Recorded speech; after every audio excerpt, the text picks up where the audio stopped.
Hi everyone. The other day I was talking to someone and they were telling me how they wanted to be in a loving relationship, but that they couldn't have it. And so they were listing all the reasons why they couldn't have it, and they were going on and on. And at some point, excuse me, I interrupted them and I was like, okay, so tell me what you really want. What kind of relationship would you like to have? Let's go into that. Let's go into our imagination and let's see what it is that you would like to have. When I told them that, they started doing it, and then suddenly they were like, no, I can't go there. I can't go there because the moment I start imagining what I want, I get assailed by all these doubts, by my inner critic. I feel I'm berating myself, and it's just that little hope is bringing so much anxiety actually in that moment in me, and I just can't do it. So I'd rather prefer focusing on how to protect myself from the unwanted. And I totally understand that. And that's why I wanted to make this video, because maybe one of you is having that issue. And I understand it because there's a lot of fear that comes up when we have hope. And maybe there is a part of us that has decided that no hope in this life. I'd rather focus on the negative, on protecting myself from the negative, than hoping, because the last time I hoped, I got into trouble. The last time I hoped, I opened up, and then something bad happened to me, right? And the first thing is that if you want to do something about this, the first thing is starting to become aware of that part, right? So become aware. You're not trying to change it. You're not trying to do anything about it. You're not even going into your desire, but just, excuse me, just become one. Take in the part of you that is so scared of hoping, of desiring. And give yourself time. Tell yourself, for example, for the next 2 weeks, I'll just be with you. I want to understand what is happening. I want to be with the anxiety that is coming up, with that fear, with the fear of hoping. Because it's painful, if you have it, it's in you. It's whether you're aware of it or not, it's still in you. It's a painful part that is trying to survive, because it thinks that this is the best way to do it, and it thinks that it can never get, it can never heal that part, that fear. It's a believer. It's a part that really believes that everything is going to go bad, everything is bad, so let's just protect ourselves. And so you will live in this constant anxiety, and if you're tired of that, give yourself time. Tell yourself for the next 2 weeks, 3 weeks, give it more time. I usually say 1 week, but give it more time in the sense that you're patient with that part. You're lovingly going towards it, right?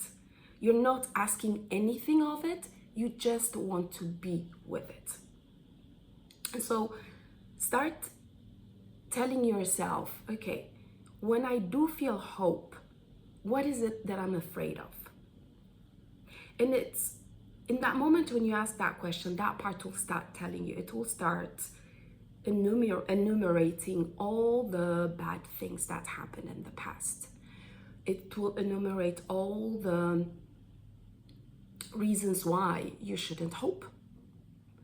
And so you can really sit down and write it down, because that will help you become aware of it.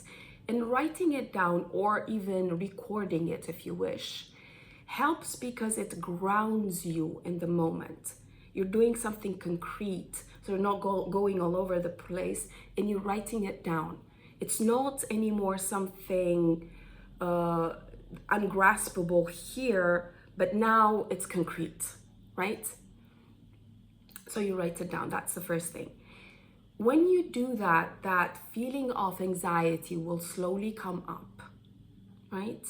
And so it's a purging that is coming up. It's all that repressed fear that is slowly coming up and going into the light of day, which means that it's starting to heal, right? You're opening up your wound and now it's healing. And so when that happens, just see where it is. You can put your hand on your heart and just be with that. And you can write, and you will see sometimes you'll be writing very fast, which is in itself an anxiety there that is coming up. And you can become aware of that. You don't have to stop it. Don't change anything. Just let it out. Let it, give yourself that patience. Okay, so I'm writing very fast. I'm scared, or I don't know what to do. I'm all over the place. This is very destabilizing. Oh my God, I don't like it here. This is so painful. And you let it out, and it is going to be painful. It's not going to be a nice process. But why you're doing it, because when you start putting it down, when you start expressing it, you will start also detaching from it. And when I say detaching, it means that you don't disconnect from it, you don't dissociate from it, you take it in, but slowly as you write it down, you'll see you'll become the one holding the anxiety. You will be the one holding that experience, but you're not the one that is anxiety. You're not anxiety. You're not the one, you're not the doubter, but you are the one holding the doubts. And that's a very healing and a very loving place to be in with that part of you. And so, excuse me, I don't know what's happening with my throat lately. And you go on and you do that over and over again for those 2 weeks, and it can be in the morning, in the evening, or in the afternoon, or whenever it comes up. And as it happens, you'll see that it will slowly ebb away, and it will, at the beginning especially, you will see that it will start coming up very strongly. And it's not that you're doing it wrong, that you didn't do enough. It's one of the reasons why this happens is because that part is suddenly, I can come out, oh my God, I'm free.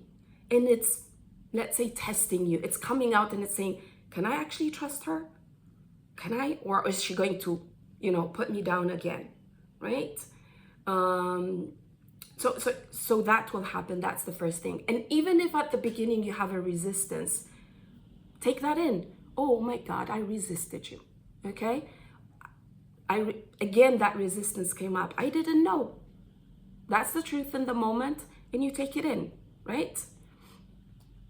And the second reason why this happens is that, okay, what is the second reason why this happens? It's happening because I just have the other reason, it will come to me afterwards. The other thing I wanted to tell you is that as it goes on, you will realize that the more you work on it, the stronger it will become, right? It's almost like you get shocked by it because it becomes stronger.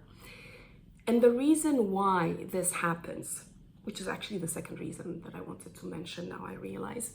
The reason why this happens is that the more you go towards it, the more you connect with it, you're actually getting closer to it. So there is no buffer between you and that part. You've completely taken it in. There's no separation. There's no unconsciousness. And because of that, when it comes up, it's going to be much more intense. because you're completely, either you're very close to it or you're completely in it. And that's why it becomes intense.